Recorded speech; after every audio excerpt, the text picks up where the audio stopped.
বাংলাদেশের অন্তর্বর্তী সরকারের কিছু উপদেষ্টা সেফ এক্সিট বা নিরাপদে সরে যাওয়ার পথ খুঁজছেন, এমন অভিযোগ তুলেছেন জাতীয় নাগরিক পার্টি এনসিপির দুই শীর্ষ নেতা। কিন্তু হঠাৎ করেই কেন এই সেফ এক্সিট প্রসঙ্গ, কারা এমন ভাবছেন বলে অভিযোগ, আর এই বিতর্কের রাজনৈতিক অর্থ কি? আজকের প্রতিবেদনে সেই বিষয় নিয়ে বিস্তারিত বিশ্লেষণ করব। গত বছর অগাস্টে গণ অভ্যুত্থানের মুখে শেখ হাসিনা পতনের পর গঠিত হয় অন্তর্বর্তীকালীন সরকার। এই সরকার গঠনের আলোচনায় গুরুত্বপূর্ণ ভূমিকা ছিল ছাত্র নেতারা। তাদের মধ্য থেকেই ৩ জন ছাত্র প্রতিনিধি সরকারের উপদেষ্টা হিসেবে যুক্ত হন, যাদের একজন ছিলেন নাহিদ ইসলাম।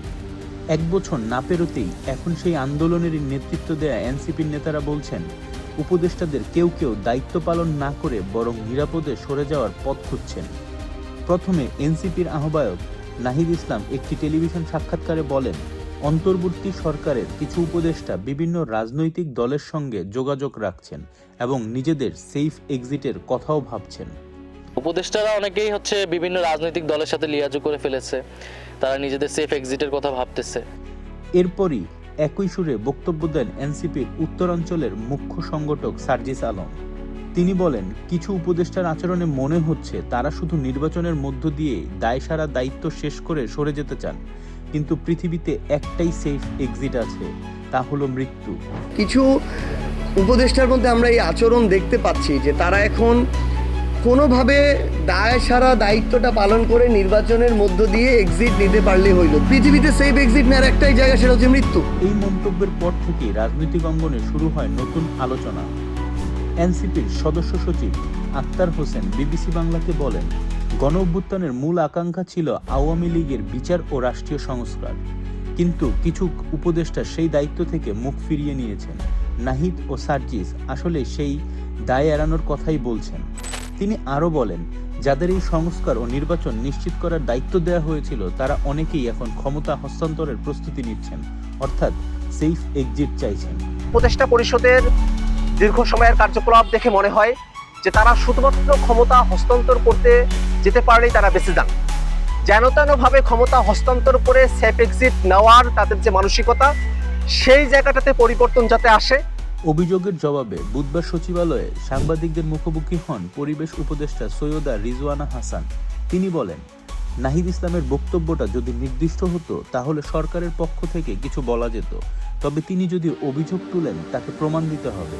সরকারি পক্ষের যুক্তি, অভিযোগ যদি সত্য হয় তাহলে আনুষ্ঠানিক প্রমাণসহ জানাতে হবে, নইলে তা রাজনৈতিক বক্তব্য হিসেবেই দেখা হবে। রাজনৈতিক বিশ্লেষকদের মতে সেফ এক্সিট শব্দটি সাধারণত ব্যবহৃত হয় কোনো সরকার বা ক্ষমতাধারীর নিরাপদ প্রস্থানের অর্থে, তবে অন্তর্বর্তী সরকারের ক্ষেত্রে এই শব্দটি নতুন ইঙ্গিত বহন করছে। ঢাকা বিশ্ববিদ্যালয়ের শিক্ষক কাজী মারুফুল ইসলাম বলেন, উপদেষ্টারা নিয়মতান্ত্রিকভাবে দায়িত্ব হস্তান্তর করলেই তো সেটা স্বাভাবিক প্রক্রিয়া, তাহলে সেফ এক্সিটের প্রশ্ন কেন? এটি দায়িত্ব পালনের ব্যর্থতা না অনিয়মের ইঙ্গিত? বিবিসির এক অনুসন্ধানে জানা যায়, অন্তর্বর্তী সরকারের ভেতরে ও বিএনপির সঙ্গে সম্পর্কের টানাপোড়েনই এই বিতর্কের মূল কারণ। একজন এনসিপি নেতা নাম প্রকাশ না করার শর্তে বলেন, ঢাকা দক্ষিণের মেয়র ইস্যু এবং বিএনপির সঙ্গে যোগাযোগের পর থেকেই সরকারের কিছু উপদেষ্টার আচরণ নিয়ে সন্দেহ তৈরি হয়েছে। তাদের অভিযোগ, কেউ কেউ বিএনপির সাথে ঘনিষ্ঠতা বাড়াচ্ছেন, আবার কেউ জামায়াতের সঙ্গে সমঝোতা করার চেষ্টা করছেন। এনসিপি মনে করছে এতে সরকারের নিরপেক্ষতা প্রশ্নের মুখে পড়বে। আগামী ফেব্রুয়ারিতে অনুষ্ঠিত হতে যাচ্ছে জাতীয় নির্বাচন। এর আগেই সেফ এক্সিট বিতর্ক সামনে আসায় বিশ্লেষকরা বলছেন এটি সরকারের জন্য একটি রাজনৈতিক সংকেত। রাজনৈতিক বিশ্লেষকরা মনে করছেন, যদি উপদেষ্টারা সত্যি দায়িত্ব পালনে ব্যর্থ হন বা ব্যক্তিগত স্বার্থে কাজ করেন তবে জনগণের আস্থা নষ্ট হবে। আবার যদি এটি নিছক রাজনৈতিক কৌশল হয় তবে এটি নির্বাচনের আগে বিভাজন বাড়াবে। অন্তর্বর্তী সরকারের উপদেষ্টাদের বিরুদ্ধে সেফ এক্সিট অভিযোগ এখন রাজনীতিতে নতুন বিতর্ক তৈরি করেছে। কারো কাছে এটি দায়িত্ব পালনের ব্যর্থতার প্রতিচ্ছবি, আবার কারো কাছে এটি একটি রাজনৈতিক চাপের ইঙ্গিত। তবে একটা বিষয় স্পষ্ট, যারা গণ অভ্যুত্থানের মাধ্যমে নতুন বাংলাদেশ গড়ার অঙ্গীকার করেছিলেন তাদেরকেই এখন প্রশ্নের মুখে পড়তে হচ্ছে। এই প্রশ্নের উত্তর হয়তো নির্ধারণ করবে আগামী রাজনীতি কোন পথে এগোবে। ধন্যবাদ। আপনাদের ওপিনিয়ন নিচে কমেন্ট সেকশনে জানাবেন।